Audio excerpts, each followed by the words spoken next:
Okay, how are you? Good evening. I did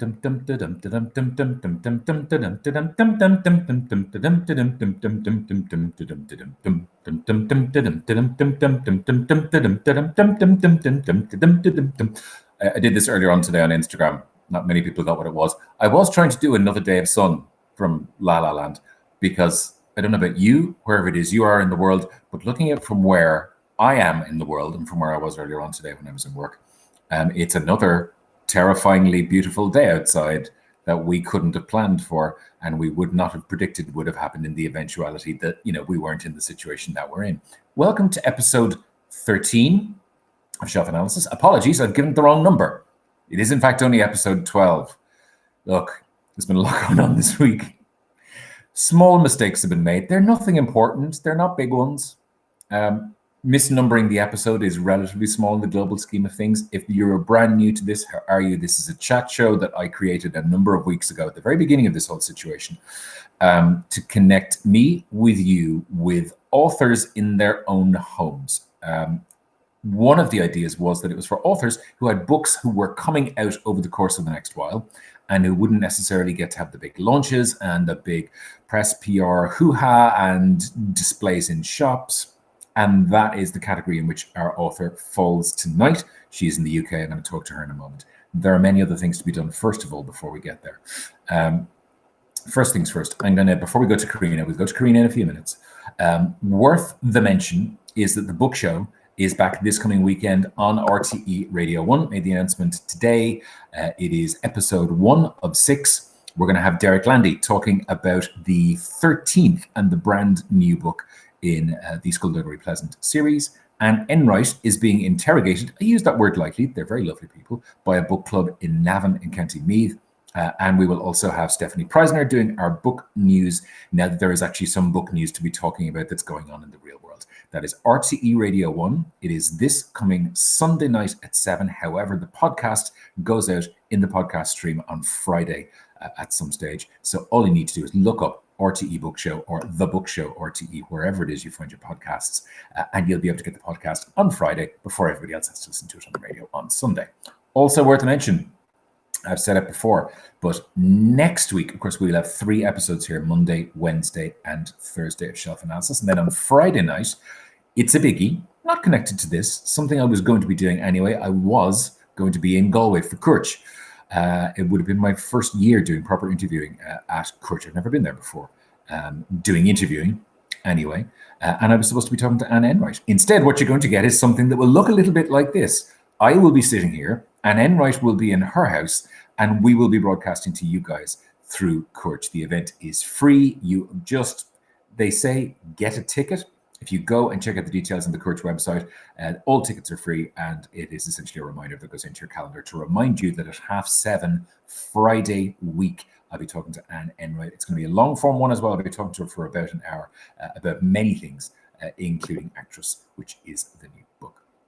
Normally, at this stage, I will show you a book that I would like you to read right now, something I think that you should be thinking about if you're looking for something new, you're looking for some inspiration. However, if you were listening to the Shona Work show, I would say a couple of days ago, was it yesterday?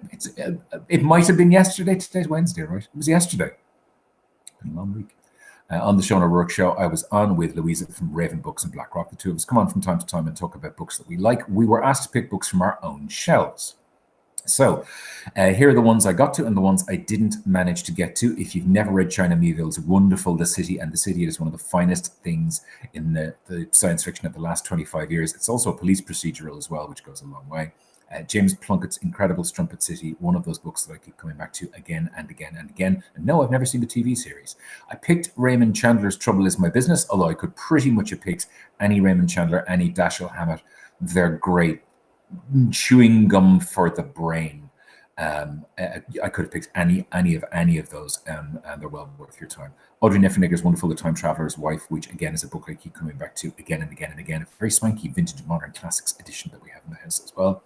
If you've never read Olivia Lang's The Lonely City, Adventures in the Art of Being Alone, I thought that might be particularly helpful for some people at the moment, where she not only talks about being alone herself, living in New York in her 30s in a series of sublets, but she talks about how it expresses itself through art, the likes of Hopper and Warhol. It's a fascinating read. Rolf Develli, Stop Reading the News, I've talked about in the group before. Maybe now is not the best time to completely stop, but he talks about managing your news consumption, and that's something that a lot of people I've talked to recently have been talking about. Shirley Jackson's We've Always Lived in the Castle. She doesn't get mentioned often enough in classic books of 20th century. Horror is a very strong word for it. Gothic fiction of the 20th century. And at the end, we didn't get to mention this on air, Connie Willis's Wonderful Time is the Fire, the best of Connie Willis. I read a lot of science fiction over the course of my adult life and before. I hadn't come across Connie Willis up until a couple of years ago, despite the fact that she's won more Hugo and Nebula awards than any other science fiction writer. It's a collection of the best of her short fiction. It is breathtaking. If you like a little bit of your science fiction, Connie Willis might be the way to go. Grab anything of hers, but that's quite a good one. It's called Time is the Fire, and it's the best of her.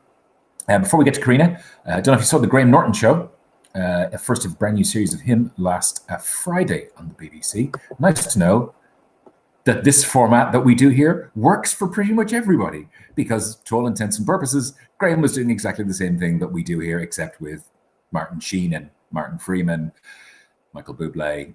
But, you know, to all intents and purposes, it's exactly the same show we're doing here, except with a budget that's probably about 5,000 times what we have here, because we have no budget here. I'm going to finish up by showing you what Carina is reading. You may or may not know our houseplant Carina is the star of the show. I say our houseplant, one of our houseplants. She is reading part of, along with the Read Irish Women Challenge 2020. Today being the 15th, says he, looking, it is a book, a book with plant life on the cover.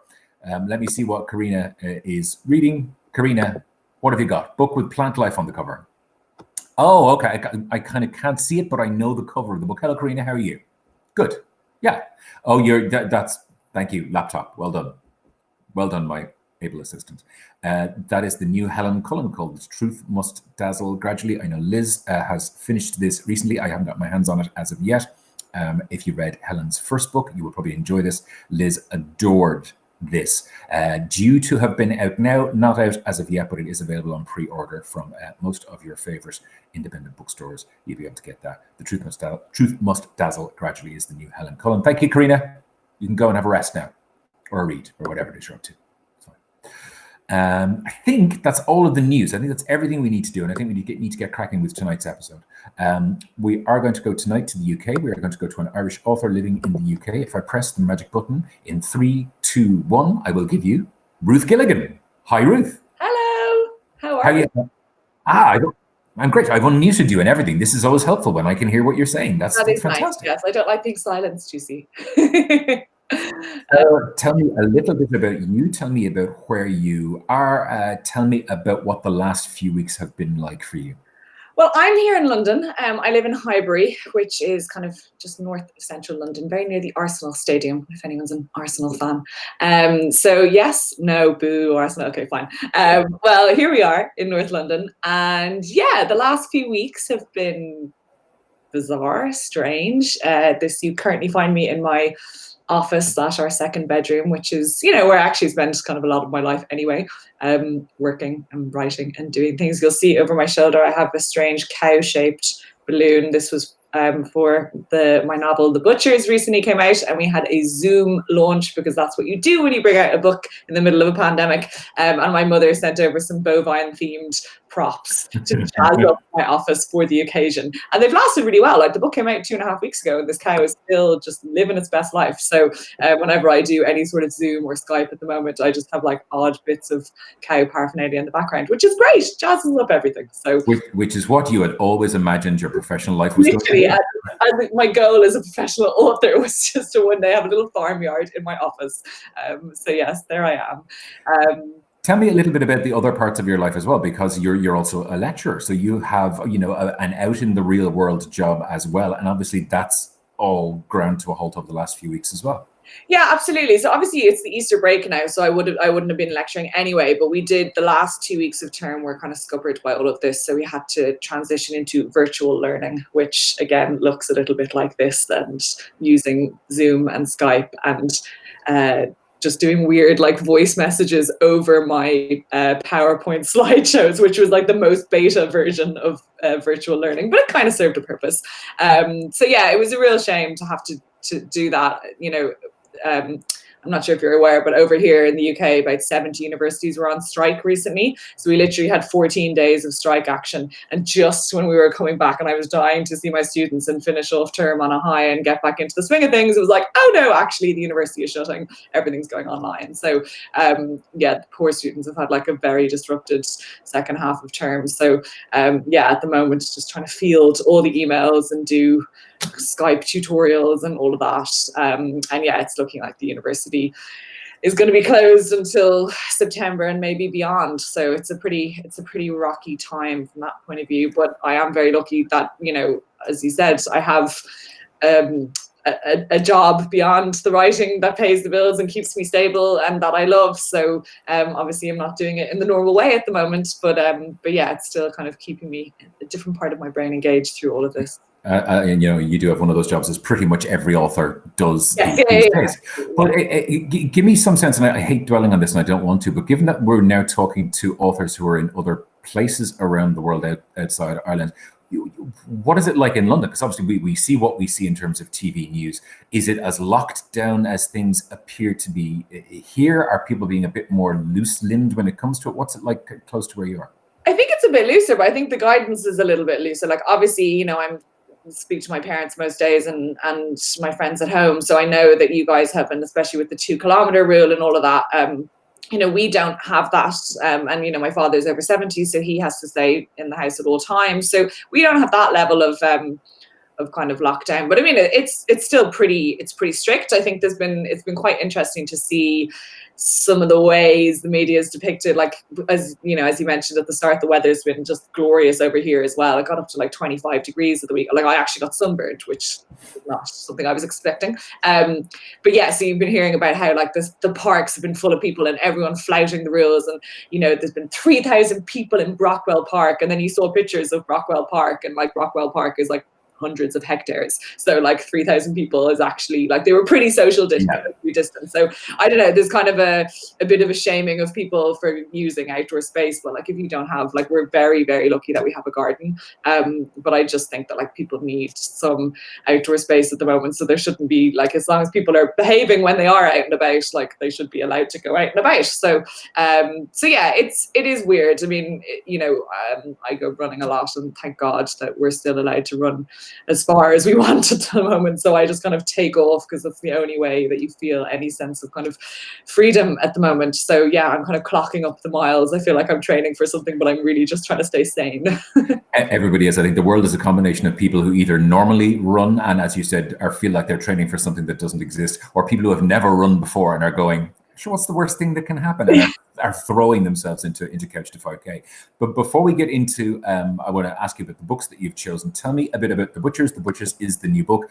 This is the one that you've had the virtual launch for, and the one that obviously was due to be, in shop windows, and you were due to be going into shops and putting your hands on them and, feeling the real physical copies. So tell us a little bit about the book, and maybe a little bit about what it's been like to put something that you've spent so much time on out into the real world at a time like this.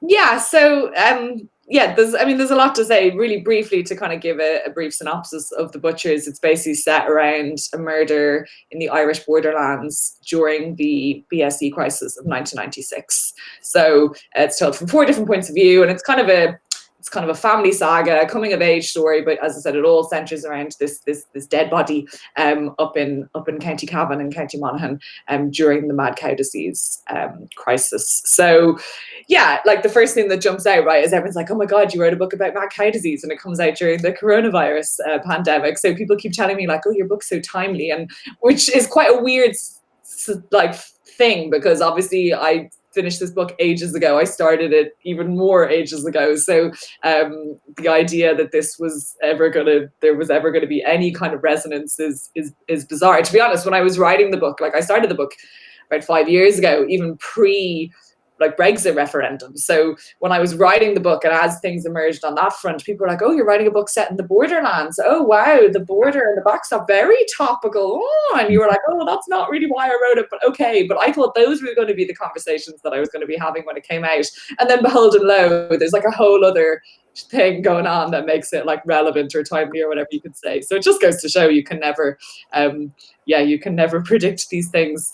As you say, it's a really weird time to bring out a book. Like, it came out on March 26th, and yeah, the plan was to have a big launch over here in London and then to come home and do a big launch on Grafton Street, and obviously none of that happened, which, you know, you kind of oscillate between feeling quite sad about that and then feeling a bit like first world problem-y and putting it all in perspective and trying not to, you know, there are worse things that could be going on and that are going on for so many people that you just think, I can't really dwell on this too much. I think I actually read a really inspiring tweet at some point along the way where someone had just written that a book is not a carton of milk. It does not go off, and that it still exists out in the world. And whether it takes a little longer to find its readers or to find its way, that's fine, but it's still like, it still exists. I was talking to a colleague the other day who works in the drama department, who's big into theatre and stuff, and talking about productions, like theatre productions that have been cancelled and stuff. And that's way worse, really, if you think about it, because that production will never exist. Whereas the book, as you say, like, it does, like, and, you know, I have it in my hands, it is out there. As I said, it might take a bit longer to gain traction or to find its way, but you just kind of have to trust that it will. So yeah. I think somebody had said to me the other day, and again, because I've done so many of these and I'm also doing interviews for the book show, I'm trying to remember which interview it occurred in, but I was talking, it was somebody, and they'd said that, look, you know, I have a new book and it was supposed to come out really in stores, but when bookstores reopen, my book is still going to be the new book in bookstores, regardless of whether that's in 2 months' time or 3 months' time. That will be still a huge collection of books that are the most recent books that have come out, so they will still get that, if that makes any sense. No, it does. And like, and, you know, luckily, like, I've got a different publishers in the States, and it's not coming out there until November. And then down the line, there'll be the paperback. So, you know, you get more bites at the cherry. So yeah, I'm trying to stay zen. I'm not zen all the time, but I'm learning to just kind of, I mean, what can you do, right? So it's happening, and we're going with it. And we get to do nice things like this. I feel like I've become a sort of a YouTuber who like appears, I'd like talk at my computer screen a lot, which is like fun. I put on lipstick and everything's fine. So yeah. I'm okay with this. I would never genuinely 8 weeks ago have imagined that I would be hosting my own online chat show, but yet here we are, and it's just, it happened. Okay, you have 3 books that you're going to recommend for people tonight. What have you chosen for number 1? Okay, I have just hot off my press, because I literally finished it last night, which is why I've chosen it, is The Lost Children Archive by Valeria Luiselli, which is a book that was first recommended to me by Sinead Gleeson, the one and only, the woman with all the book recommendations. And I kind of had put it on my mental to read list. And then last week, 2 weeks ago, it won the Rathbones Folio Prize, which is kind of a, you know, big fancy prize. So I thought, okay, I really should read it. And it's basically about a family going on a road trip from New York down to the border with Mexico, and it's all about children who try and do the opposite, to get over the border from Mexico into America, and get lost along the way and get separated from their families, and it's about those kind of 2 road trips almost in reverse, and how they start to like overlap, and it's like, it's such a clever, wise, thoughtful book. I was kind of blown away. And she's quite a young writer. She's Mexican herself. And it's just so thoughtful, and it's done in really clever ways. There's all different sections and different forms, and there's photographs and there's quotes and there's all these clever things, and you kind of don't know what you're getting into, and then you just come out of it and you're like, oh. So yeah, it kind of blew me away. So as I said, I'm kind of fresh off the back of that one. I haven't quite digested it because I literally finished last night. But you sound like, and it's, again, as part of these conversations, I think there are 2 types of reader at the moment. There are those people who are not finding a problem reading at the moment, and those people who are getting reader's block completely. And you obviously sound like you're not having that problem. You're still continuing to read away. It's quite nice. I don't know. I think I was in a little bit, and I think this happens in life anyway, regardless of whether there's like a pandemic going on or whatever. You go through like ebbs and flows, and you kind of read a few books that like you're not totally into. And I also have a terrible problem of like, if I start a book and I'm not loving it, I make myself keep going. And I think like partly I justify it that as a writer. How far? Because I 150 pages is my maximum. Where if I'm not getting it, I go, no, I've given you. Stop after 150, can you? Yeah. You've broken the back of it by then. More than once, I've at that stage gone, no, I'm done. It used to be 100. 100 used to be the limit, and then there were 1 or 2 books I came across in recent years where I was maybe 130, 40 pages in, and then went, oh no, I get what it's about now, and then it was worth my while. Okay, yeah, no, you're just persistent. I sort of, well, as I said, I can't decide if it's like persistent or some kind of like self-flagellation. Or also, I do think there's something quite useful as a writer to try and figure out, well, why isn't this doing it for me? Or why do I think this isn't a good book? Or like, so I do think it's good. This is also because I always tell my students this, that it's just as helpful to figure out why things don't blow your boat. So, but yeah, I think I was on a little bit of a lull, and I didn't know whether that was because of the situation or just because of the books I was picking up. But then I've been on a bit of a run at the moment where everything we read, you're like, yes, this is really good. So and maybe before we move on to book 2, remind us of the title of that again, just because people will always go, what's that thing again? It's called The Lost Children Archive. Gotcha. Very, very good. Very good. So yeah, I'm actually trying to think. I think these might even be almost the last 3 books that I read. Because I've been on this I've been on a roll, please. So in your book reading frenzy, then what came next? What was number 2? Number 2 was The Bass Rock. The Bass Rock? The Bass Rock, I think we're going to go with, by Evie Wilde. It depends. Is there anybody rocking with a bass in it? In which case, it's definitely the bass. No, there's no guitars. Or there's a big rock. It's a big rock. Okay, it could be either. Called the BASS Rock. Okay. Evie Wilde. It came out the same day as The Butchers, actually, and people kept being like, "Are you so excited for March 26th?" And I was like, "Yes, because the new Evie Wilde is out." And they were like, "No, Ruth, focus on your book." Evie Wilde is one of my favorite authors. She's a British author. She lives in London, where she runs a bookshop, actually, which is nice. But she's had 2 other novels, both of which I just completely adored. But this is her first book in about 5 years, so I've been kind of very patiently waiting. And as I said, this came out on March 26th, and it's basically she's amazing at so many things, but her ability to do cool structure is like, it blows me away. So this book is kind of 3 characters, 3 female characters at different points in history in Scotland. As I mentioned, it's all based around this rock, the Bass Rock, the Bass Rock, the big rock. I'm leaning towards Bass now that you've said Scotland. No, I know. I just think Bass Rock sounds kind of, yeah. But anyway, so you follow those 3 stories, and then after a while they start to intertwine, and you see how it all fits together, and it's just very, very nicely done. And it's quite dark. There's quite a lot of, like, I don't know, there's kind of an undercurrent of violence against women, so in the contemporary strand and in the strand that's set kind of 50 years ago, and in the strand that's set way back in the past. Yeah, there's kind of this simmering rage and anger and violence, and it's quite dark, but more than anything, just her technical ability to kind of piece these things together and bring it all together in such a gorgeous way is just like, wow. Yeah, so I want to, I'll probably go back and reread it with my pen and paper and try and, I do this sometimes where I want to, it's like taking apart a car engine to be like, how do they do that? Structurally, I don't understand this rereading that you speak of. I have no sense of what that means. Rereading? Have you never? No, you must have. You're right. One of the science fiction ones, a book that you I have, and there's certain bits and pieces that I have reread over there. They're very, very, very, very, very few and far between. There's always something new. Yeah. And on that, book number 3. What have you got? Sorry, I could talk all night. This is, I've cheated slightly. This is a proof. So it's not out yet, but it's always good to have things to look forward to. But this is called The Rain Heron by Robbie Arnott. It's his second novel. His first book was called Flames. So The Rain Heron, he is an Australian writer.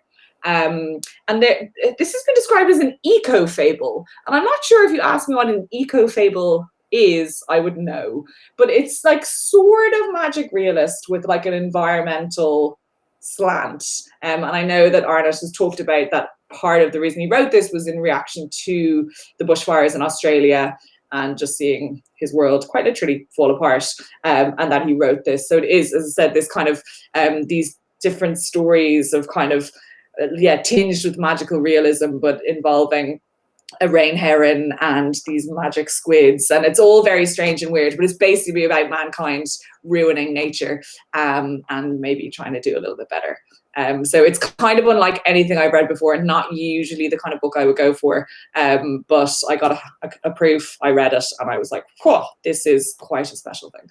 And you have said the words magic squid, so you have me immediately sold. It's got magic squids, I'm not even joking. I got a couple of questions here. Caroline says, does The Butchers have light-hearted elements, or is it quite serious?